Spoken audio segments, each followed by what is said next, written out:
सबसे ज़्यादा प्रॉब्लम है, एक बीमारी होती है पीसीओडी, उसमें खान पान का सबसे बड़ा प्रॉब्लम है। वो खाने से वजन बढ़ता है, वजन बढ़ना सबसे बड़ा प्रॉब्लम है पीसीओडी के लिए। तो उसका सबसे फर्स्ट स्टेप इलाज है उसमें व्यायाम, कसरत करके अपना वजन घटाना, तब उस रोग से मुक्ति।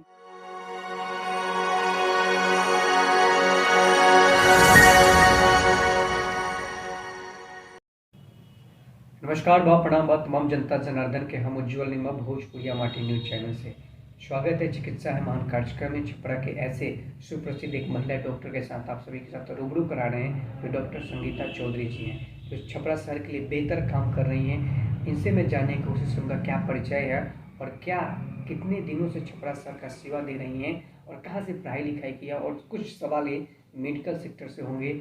महिलाओं के लिए क्या विशेषता स्वास्थ्य में है आज के दौर में। स्वागत है मैम चिकित्सा है महान कार्यक्रम में। क्या परिचय है आपका और हमारे दर्शकों को बताएं। मेरा नाम है डॉक्टर संगीता चौधरी। मैंने दरभंगा मेडिकल कॉलेज से MBBS की पढ़ाई की है और पटना से PMCS से MS किया है मैंने ऑप्स गायनी में। मैं यहाँ करीब 2002 से प्रैक्टिस कर रही हूँ। मेरी पोस्टिंग सदर अस्पताल छपरा में थी, लेकिन किसी कारणवश मैंने 2008 में नौकरी छोड़ दी और मैं खुद अपना प्राइवेट प्रैक्टिस कर रही हूँ। अच्छा मैम, अब 21 सालों से आप प्रैक्टिस कर रही हैं छपरा शहर में। छपरा शहर को खास बहुत सारे मरीज आपसे मिल रही होंगी, तो कैसा लगता है छपरा में सेवा देने का? ये नहीं लगता है कि छपरा में सेवा देने कहीं दूसरे हम जिले में जाए, चाहे दूसरे पटना जाकर शिफ्ट हो जाए, ऐसा कभी लगा? नहीं, कभी नहीं। तभी तो मेरा ट्रांसफ़र मुंगेर कर दिया गया था, लेकिन मैंने नौकरी छोड़ना उचित समझा, लेकिन छपरा में सेवा देना अपना कर्तव्य समझा। मुझे अच्छा लगता है यहाँ काम करना। अच्छा मैम, एक और बात आपसे जानकारी लेना चाहूँगा कि बहुत सारे सब आज के जो दौर में आप देख रही हैं कि बचपन की बहुत सारे दिक्कतें आ रही हैं। इसमें क्या किस तरीके से क्या दिक्कतें आती हैं महिलाओं को कि लोग टेंशन हो जाते हैं, मुझे बच्चा पैदा नहीं हो पाएगा, बहुत सारे रोगों से टेंशन होकर बहुत सारे उनको रोग ग्रसित कर लेते हैं। इस पर आपका क्या प्रक्रिया है? देखिए, बांझपन में सिर्फ औरतों में नहीं होती है, 50-50% मेल और फीमेल दोनों जिम्मेवार होते हैं बांझपन के लिए। तो दोनों को अपना ट्रीटमेंट कराना चाहिए, और इसके ट्रीटमेंट में धैर्य की बहुत ज़रूरत है। धैर्य बहुत रखना पड़ता है, क्योंकि ट्रीटमेंट के लिए स्टेप बाय स्टेप इसका जांच होता है, और जहाँ पर फिर वो बीमारी पकड़ाती है तब उसका इलाज होता है, तब फिर बच्चे की संभावना होती है।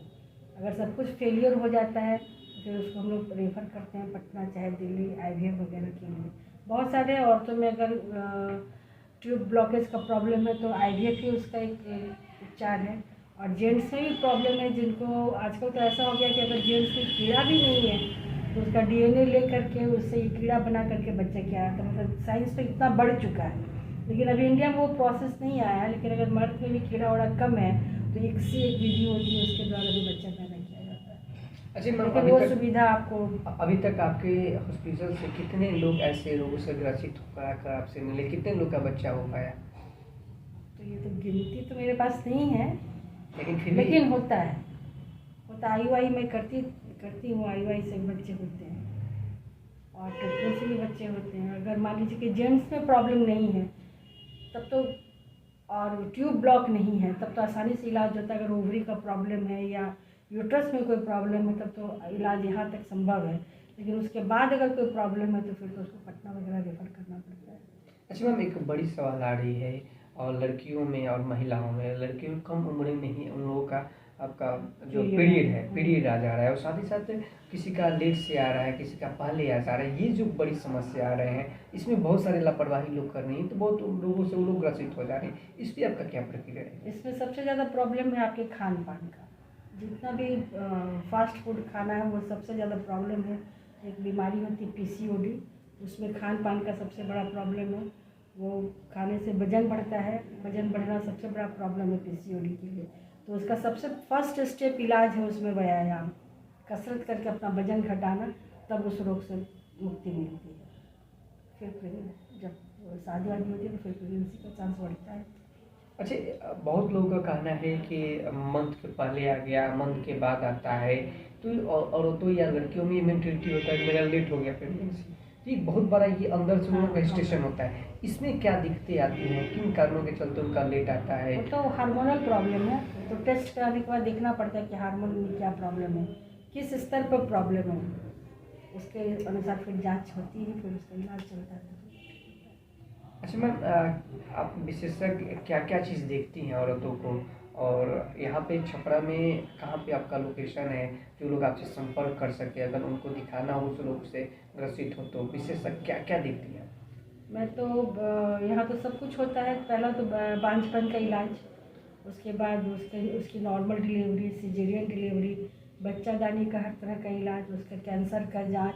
अगर किसी मरीज में बाय द वे कैंसर निकल गया, फिर उसको हम लोग यहाँ रोकते नहीं हैं, बाहर भी भेजते हैं ताकि उसका प्रॉपर इलाज हो सके, क्योंकि सिर्फ बच्चादानी ही निकाल देना इलाज नहीं है।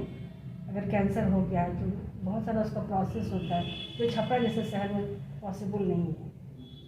और महिलाओं में कैंसर किन कारणों होता है? महिलाओं में महिला जो है, जैसे आप बोलिए कैंसर से पीड़ित हो जा रही महिलाएं, तो वो क्या दिक्कतें आती हैं बच्चे एबॉर्शन होने के बाद कि उनको कैंसर हो जाता है? नहीं, एबॉर्शन होने के बाद कैंसर हो जाना ऐसा कोई बात नहीं है। पहले से कैंसर तो किसी को भी हो सकता है ना। पहले हम लोग जैसे पढ़ते थे तो होता था कि भाई पोस्ट मेनोपॉजल ब्लीडिंग, मतलब उसका महीना बंद हो गया है, उसके बाद अचानक से उसको साल 2 साल 5 साल 10 साल बाद फिर से ब्लीडिंग चालू हो गया, तो सबसे पहला शक कैंसर का रहता है, सर्वाइकल कैंसर। सबसे कॉमन है अभी यहाँ की औरतों में, इंडिया की औरतों में ब्रेस्ट कैंसर या सर्वाइकल कैंसर, और सबसे ज़्यादा मौत सर्वाइकल कैंसर से हो रहा है। ब्रेस्ट कैंसर अगर पहले पता चल जाए तो वो ट्रीटेबल है। सर्वाइकल कैंसर भी अगर अर्ली स्टेज में पता चल जाए तो ट्रीटेबल है, लेकिन अगर वो थोड़ा बढ़ जाता है तो फिर उसमें वो जानलेवा साबित होता है। कोई लक्षण है जो कि वो जानकारी उन लोगों को मिल जाए जिससे उनको कैंसर हो गया, ऐसा कोई सिम्टम्स? नहीं, देखिए कहा तो जाता है कि 30 साल के बाद हर औरत को पैपिस में एक LVC टेस्ट होता है, जिसमें सर्विक्स से निकाल करके, और कहा जाता है हर औरत को करवाना है, लेकिन समझाने के बावजूद यहाँ की औरतें नहीं करवाती। जैसे कि मैम बता रही हैं कि 30 साल की उम्र के बाद औरतों में ज़्यादातर कैंसर की रोग लक्षण दिखाई देने लगते हैं, लेकिन उन लोगों को अपने सेहत के प्रति बेहतर सुझाव और बेहतर स्वास्थ्य के प्रति उनको देखरेख करना पड़ेगा।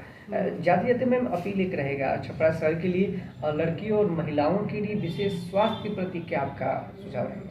स्वास्थ्य के प्रति तो यही सुझाव रहेगा, पहले खान पान में परहेज करना चाहिए, बाहर की चीज़ें फास्ट फूड ज़्यादा नहीं खाना चाहिए, एक्सरसाइज करना चाहिए, और किसी भी तरह का कोई प्रॉब्लम हो, उसको अगर लगे कि नहीं एक्सेसिव डिस्चार्ज हो रहा है वेजाइना से या मेंस्ट्रुएशन में गड़बड़ी है, तो तुरंत डॉक्टर से मिलना चाहिए। तमाम मुद्दे की मैम से बातचीत हुआ। मैम का कहना है कि किसी भी प्रकार के किसी भी शरीर में थोड़ा सा भी कोई रोग हो तो अच्छे MBBS डॉक्टर जो आपके क्षेत्र के बेहतर डॉक्टर हैं उनसे सलाह लें। अगर आप और भी महिला के सेक्टर में काम करना चाहती हैं तो मैम से भी आप सलाह लेकर आप दिखा सकती हैं।